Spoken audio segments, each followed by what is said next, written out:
Hey everyone, I played over 100 games on the ranked One Piece simulator, and I was playing with Red Purple Kid, very much an off meta leader, and I wanted to kind of share my progress as well as my thoughts on what those matchups were like and what that means for nationals in terms of which leaders will likely be represented in what kind of ratios and who I think will ultimately win the whole thing. But just kind of a quick summary on my stats. Um, Played Red Purple Kid the whole time. The list kind of changed a bit throughout my journey. I think I started a bit lower than I should have just because of poor deck building choices, but I've started to climb since then and am now kind of in a 50-50 win-loss ratio at this current rank. So probably hard stuck around here. I peaked around 1500 MMR and currently at 1350 because I went on a bit of a loss streak before recording this. Been seeing a lot of different leaders, but a couple stand out more than others. So I'm going to talk about what I've been seeing, how often I've been seeing it, and show some gameplay while I do it. All right. So while I kind of go through my thoughts, you can watch my gameplay against this Katakuri. This is a ranked match, so I think could be interesting while I talk through my other ranked matches. So yeah, since the start of the week and start of the season, I've been playing a lot of ranked One Piece Simulator. And I've been playing primarily with Red Purple Kid, actually only with Red Purple Kid, because I am hoping to take him to nationals. And so it's been interesting playing with competitive players. Um, using an off-meta deck. Definitely, there's a reason why everyone likes to play Purple Luffy, Sakazuki, Enel, and Katakuri, because those decks do fare a lot better. But I wouldn't say that this deck can't play in this meta. It likely is not going to win any major tournaments anytime soon, but can definitely do well, especially in a local scene. And I've gone on like 5, 6 game win streaks before with this deck, and so in all ranked mode, and so you can very easily see that translating to winning 5, 6 rounds in a tournament, and then maybe losing a couple. So perhaps this deck has like a top 64 finish in it, a top 32, but likely not a top 8 or a top 1. Um, but I did want to talk about kind of which decks I've been seeing, how frequently I've been seeing those decks, and what I think that means for what the landscape at nationals is going to look like. So obviously, everyone's going to be playing either Purple Luffy, Enel, Katakuri, Sakazuki, or starter deck 10 Luffy, as well as I've seen Whitebeard a lot. And so, in terms of which deck is most prevalent, I would say every 1 in 3 matches, especially as you get to the higher ranks, is Sakazuki. He is incredibly popular to no one's surprise, and so I imagine if somewhere between 30 to maybe even half the tournament will likely be Sakazuki, just given how strong he is, how viable he is, and how good his matchups are against every other deck. I think really NL is the only deck that gives him some sort of trouble in terms of having like a more challenging matchup. I wouldn't even say it's a bad matchup. It's probably just more challenging given NL sustain and survivability. Outside of that, I would say 30% of the decks are either NL or Katakuri. NL definitely more popular than Katakuri, but you still do see Katakuri a lot in this meta. I think Katakuri is incredibly viable. Obviously, 10 drop Big Bomb is still really strong and does so much kind of for the deck. But Enel's ability to kind of just stay at 1 life for extended periods of time and then play Yamato, get back to 2, and then stay at 1 again is really good. And so, especially with if you get some kind of like Shirahoshi's off trigger, things like that, I can see Enel kind of having a better matchup into Sakazuki, which I think is really the big bad of the set. So yeah, that's about 30% of the decks. I would say 20%, like 1 in 5, play Purple Luffy. He's you know still really good. I think because he has such a poor matchup into Sakazuki, he's not as popular as he was in Japan's meta at the start of OPO5, but still played a lot and still very challenging if he hits his curve correctly and if you kind of like not prepared for what he can do. I have seen some interesting techs with Purple Luffy. Some folks like to run the 10 drop Gear 5 Luffy over or in addition to the Kaido. It's not super common, but it could be like a surprise that catches you off guard. If you're not expecting it or prepared for it, you think the Kaido's coming down, they play 10 drop, and that gives them a second turn. If they still have life, they could ramp 1 more on that second turn. So it is an interesting tech that I've been seeing occasionally, in my matches. And then I would say 10% of the decks are either Whitebeard or starter deck 10 Red Purple Luffy. Those two are still, popping up here and there. I've seen some pretty high ranked people play those decks, close to 2,000. And thankfully, I think Red Purple Kid actually does really well into both of those decks, so I've been able to win those matches. But it's definitely still a viable deck. I think just not as playable given the current state of the meta with Sakazuki's prevalence, which I think he really does just shut down a lot of decks. And if he's not shutting down your deck, then Katakuri and Enel definitely are shutting down your deck.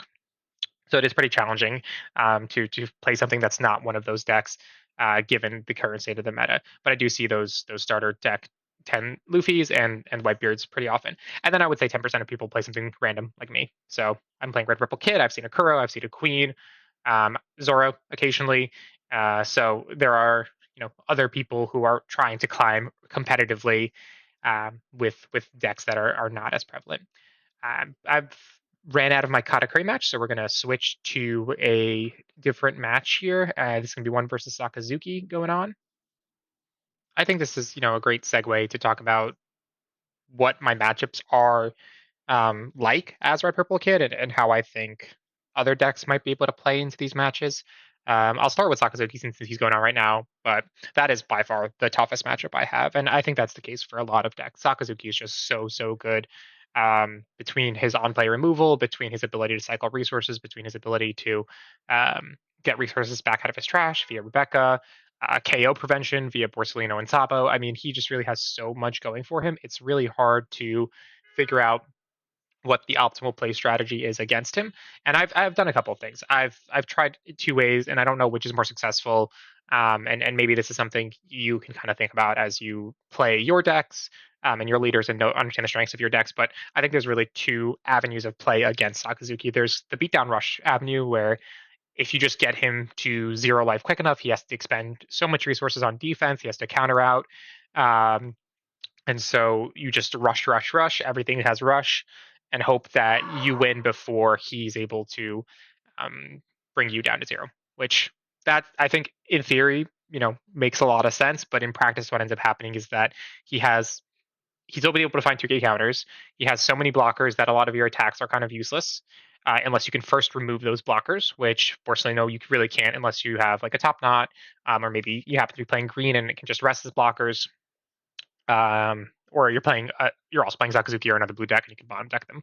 So the blockers kind of prevent a lot of those attacks from going through. And then on crackback, he's able to do things like Hound Blaze to both remove and attack. So he's not really spending a lot of time clearing your board because all of his value from playing his characters, from playing his events, is removing your board while still kind of building pressure on his side. So it's really hard to rush and win because eventually what will end up happening is that he has a board full of Lucci's and Borsalinos and Kuzans, and you have used all of your rush cards, and maybe he's at one life, maybe he's at zero, but um, he will just be able to kind of whittle you down in one or two turns. So that's really rough. The other thing I've tried, which I'm kind of doing here in this match, is a more drawn out approach where I don't really go for life at all and hope that he doesn't see the 10 drop Kaido so that I can whittle down his resources until he has so few cards that he can't just remove everything I play,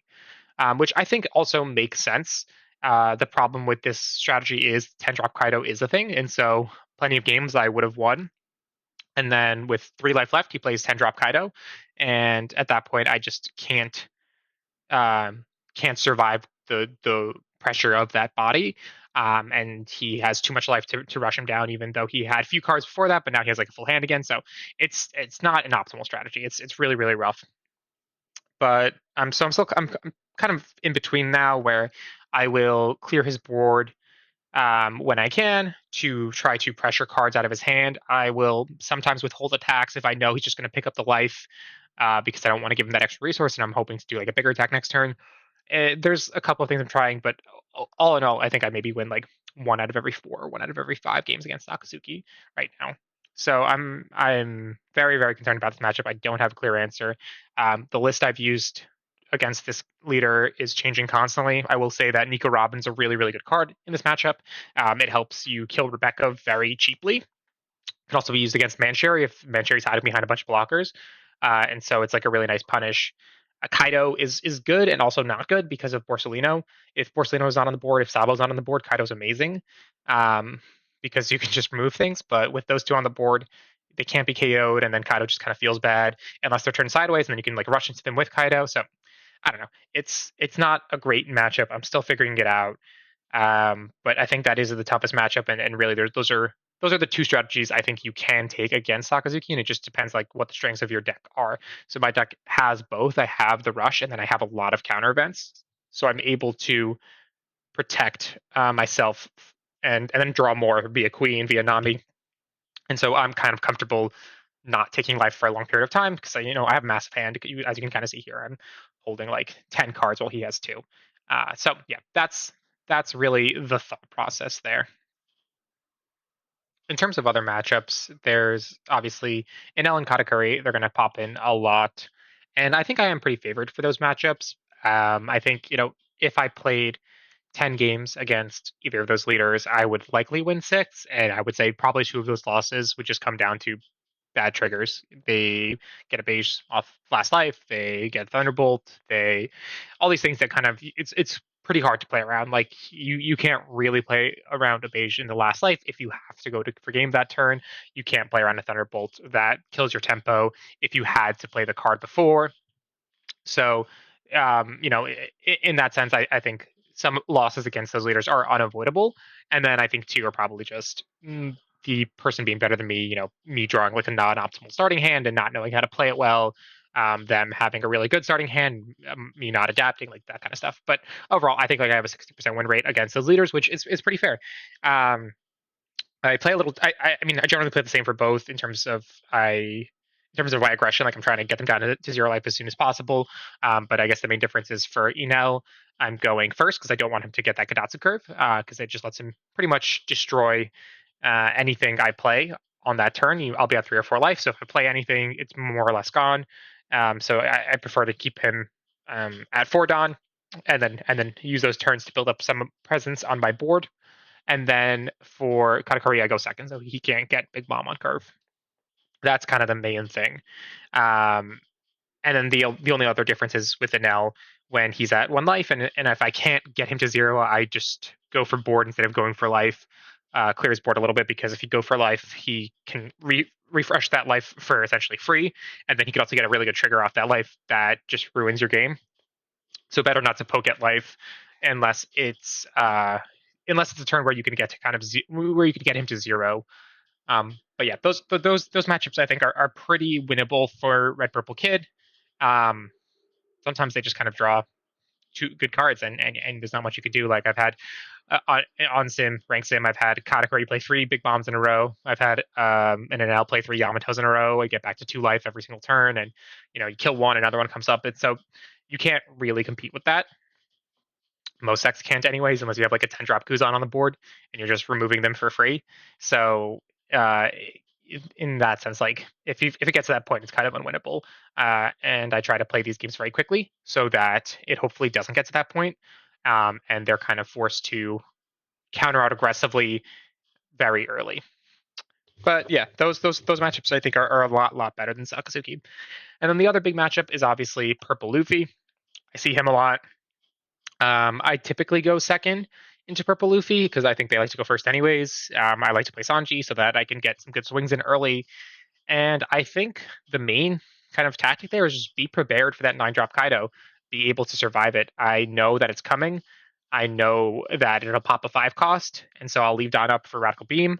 I'll make sure I have enough counter in my hand because typically, if you're playing aggressive, which I am, and you're pressuring life early, and they're also taking life, they should be around 1 or 2 life when that Kaido comes out. And if you can get them to zero on that turn, you just have to survive 1 turn, and then you're usually good to go for game. So I think a lot of Purple Luffy is just trying to play aggressive, manage your resources, and then have up enough counter to survive that Kaido turn. Because they'll also only be ideally at 7 Dawn once that Kaido comes back. Um, so 7, maybe even 6. If they don't have the 5 drop kid, it could be 6. So that's very very easy, very easy to counter out of if you have counter events, which I do.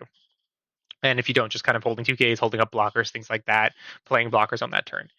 I think that matchup is also very winnable. But every winnable matchup is easy to lose, and Purple Luffy is definitely not a joke. If he gets, ulti, if he gets Magellan, it's kind of tough. I think the Magellan's rough because it kind of keeps you from building up even a stronger board. And then the ulti page one is not ideal, but I mean a 2-for-1 is really great. If you're able to play aggressively and he's just kind of playing blockers, I think that's probably the best case for you, because it's not as he's not playing as aggressive in that case, and so you have a lot of leeway to build a board and kind of hold up resources and prepare for that 9-drop Kaido and while continuing to pressure the purple Luffy. And then kind of the other matchups for me are obviously Whitebeard, starter deck 10 Luffy, and that's just about swinging 6K. You have to swing 6K every turn if you can. You got to build a board every turn if you can. You got to keep up resources for a final push at the end if you can. They are, 10 drop Luffy's going to play that Gear 5 Luffy. Whitebeard is going to play Rush Luffy, or Whitebeard's going to play, Ninebeard. So just kind of being prepared for that and pressuring them as much as you can before that point. If you can get Whitebeard down to 0 life or 1 life before he gets into his 9-9 turn, it's a lot better for you, obviously, because then he doesn't get any value out of that Ninebeard so much. And you can kind of just go for game. So I am least concerned about those matchups. I think Red Purple Kid does the best into them just because of his ability to -1 die, kind of hit those leaders who are typically unhittable unless you have a Don on your leader, since they're both at 6K. And that's pretty much all of the leaders that you'll likely encounter on a regular basis in OPO5. I'm sure you'll still see Zoro to some degree. You'll probably still see Red Green Law to some degree.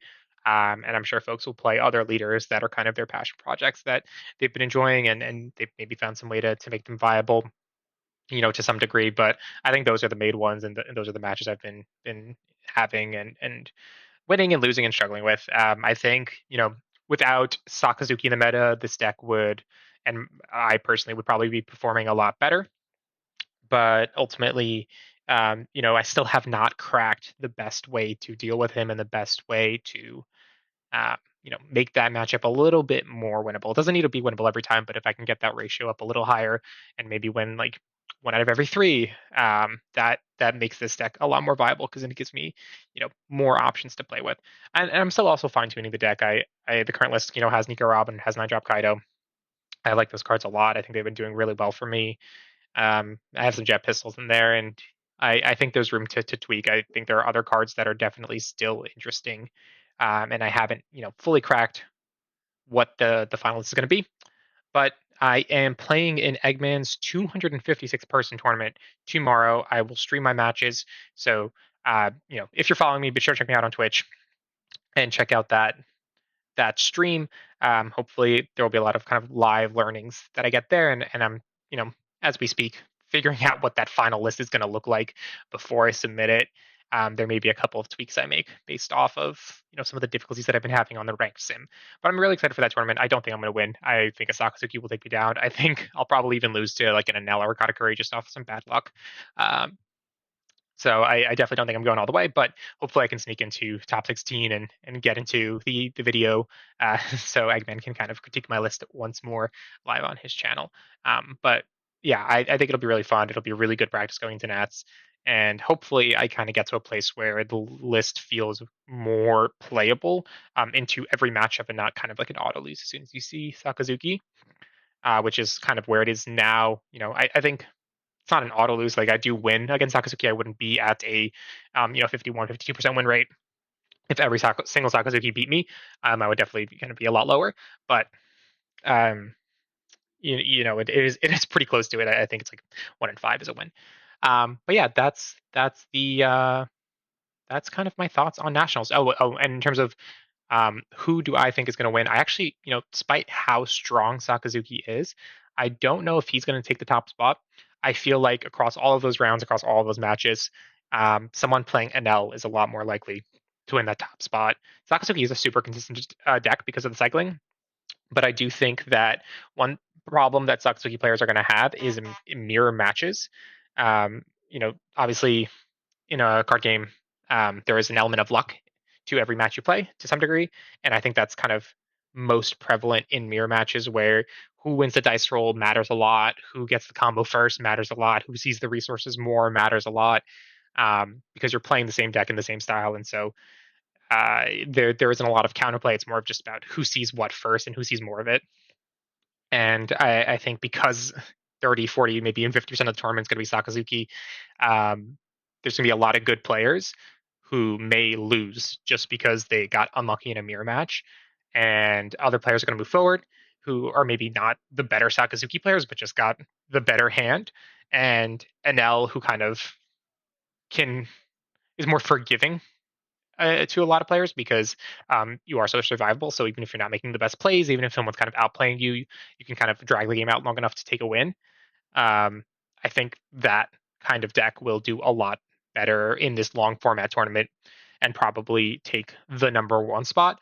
But I'm sure the top 16, top 8, whatever they end up doing, top 32 is going to be full of Sakazukis, probably half of them. I just think that number one spot's going to be in an L. But yeah, that's my thoughts here. So let me know what you guys think. Check out my stream on Saturday. I'll be streaming basically all day for that tournament, and then yeah, enjoy the rest of this match, and let me know what you guys think.